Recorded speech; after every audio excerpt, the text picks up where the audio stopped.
What's going on, everybody? If you're looking at getting your first snake or reptile, or maybe you already have it but you're wondering how can you cut some cost and still allow these guys to thrive, then why don't you stay right there. I'm going to share a few tips that I use myself, and hopefully you can benefit from them too.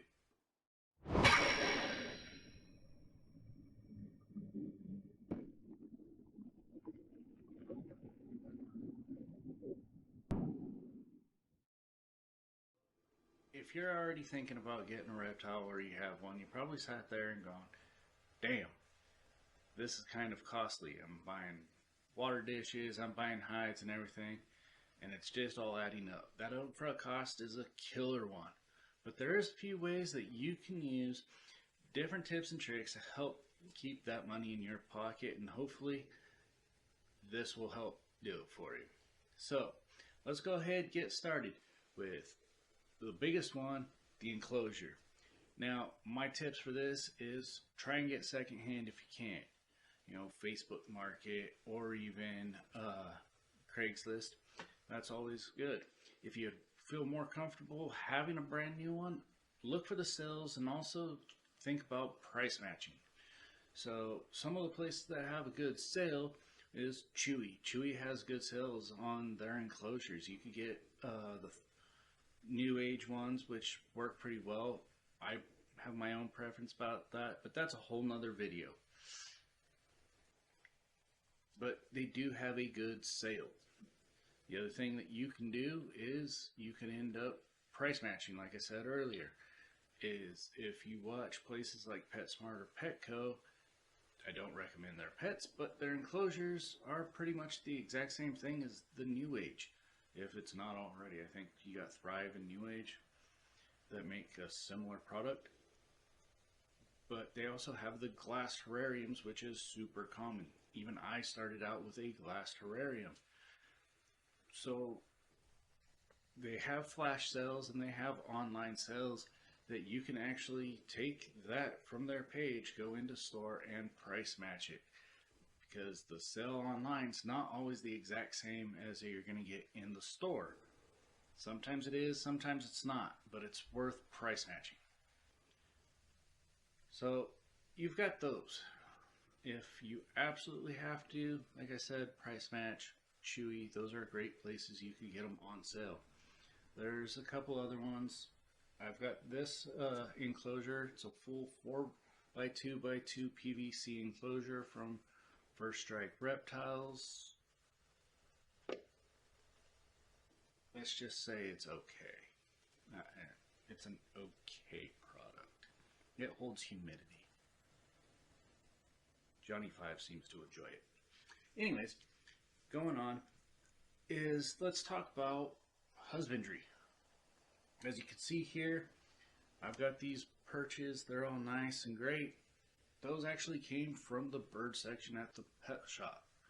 They are a hard wood. I ended up boiling them, sterilizing them, and I ended up using hot glue to act as a sealant so that the metal pieces won't hurt Johnny 5 in here, and so that it protects them from rust.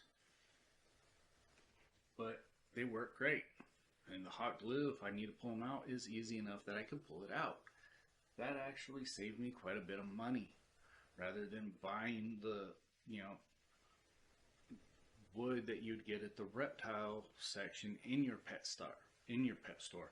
The other thing is, if you know your trees and you know which ones are a hard wood, you can use those as well.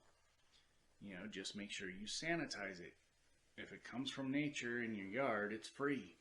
What's better than that?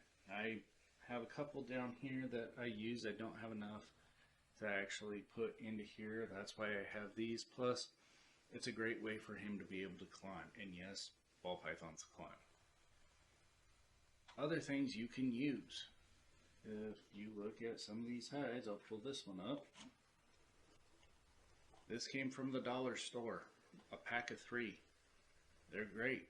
You could also go into places like Walmart and Target and pick up a similar product for like 50 cents.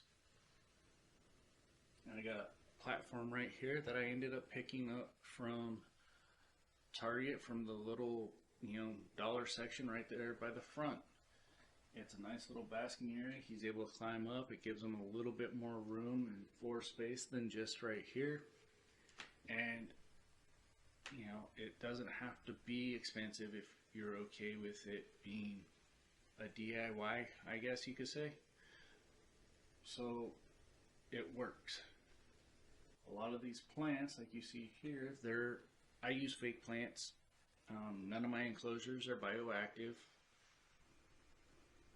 Try to convince my wife that it's okay, but to put isopods and springtails inside the house intentionally, I've tried, it didn't work.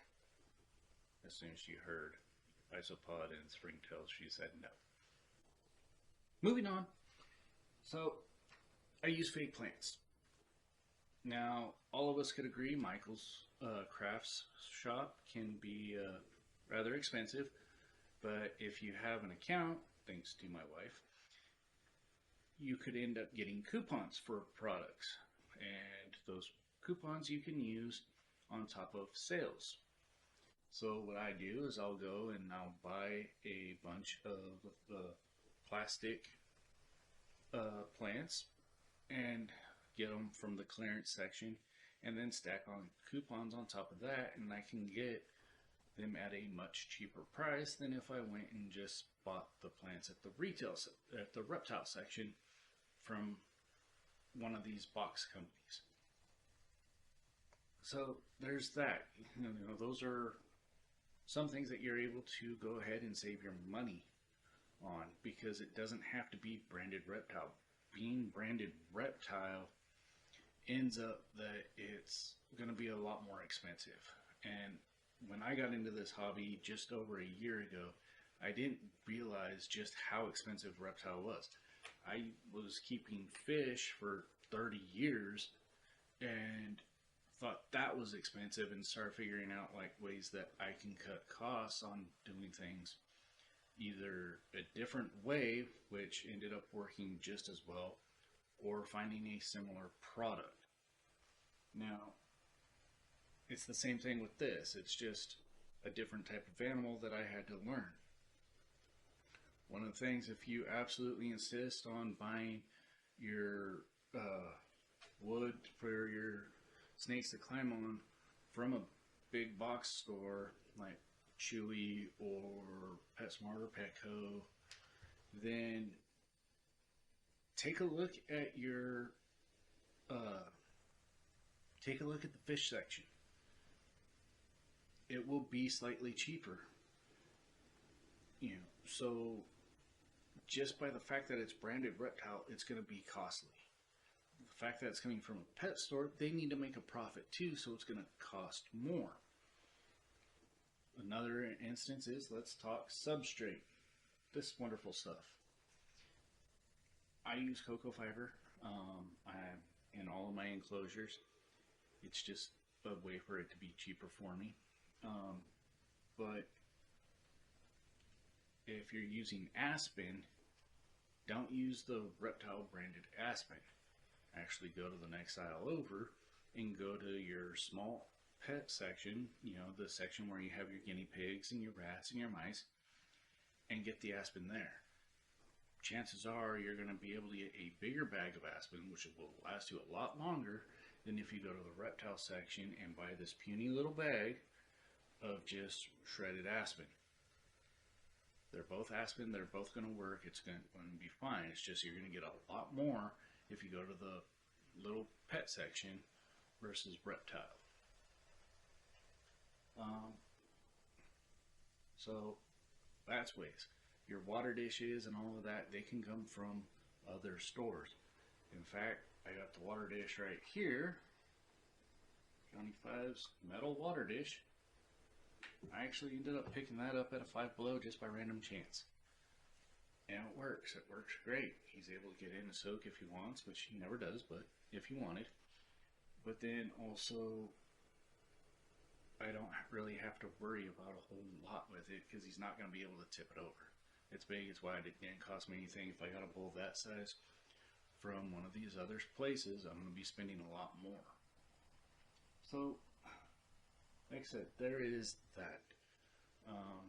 lighting and all of that.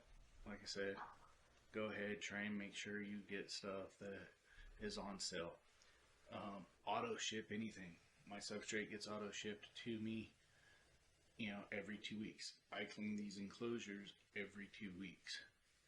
I mean, some people might say it's a little excessive. I do spot clean, but thanks to a couple of these guys, they like to burrow and they will use the restroom underneath the substrate. I don't want to put my hand in that looking around seeing if they actually went poop or not. So it's just easier if I see it, I'll clean it out. If I don't, I'm going to end up cleaning it out in 2 weeks anyways. So there's those tips. I'll give you a bonus one. And that is, if you have a baby reptile, go ahead and get that full-size enclosure, and because it'll end up saving you money from having to continuously buy enclosures. You will need to clutter it up, that way they feel more secure. There's a lot of people going out there, no, give them too much space and it stresses them out. When was the last time you had any animal stress out in the wild going, oh my god, I have too much space? No, they don't stress out, they just end up staying in places where it's easy for them to hide. So make them feel comfortable by giving them a lot of clutter so that they can hide, especially going from hide to hide. Well, hopefully this will be of help to you. My name is Matt. Again, this is Fogtown Pets, and thank you for checking this out. Go ahead, hit the subscribe button, and give it a thumbs up. I'll much appreciate it. Until next time.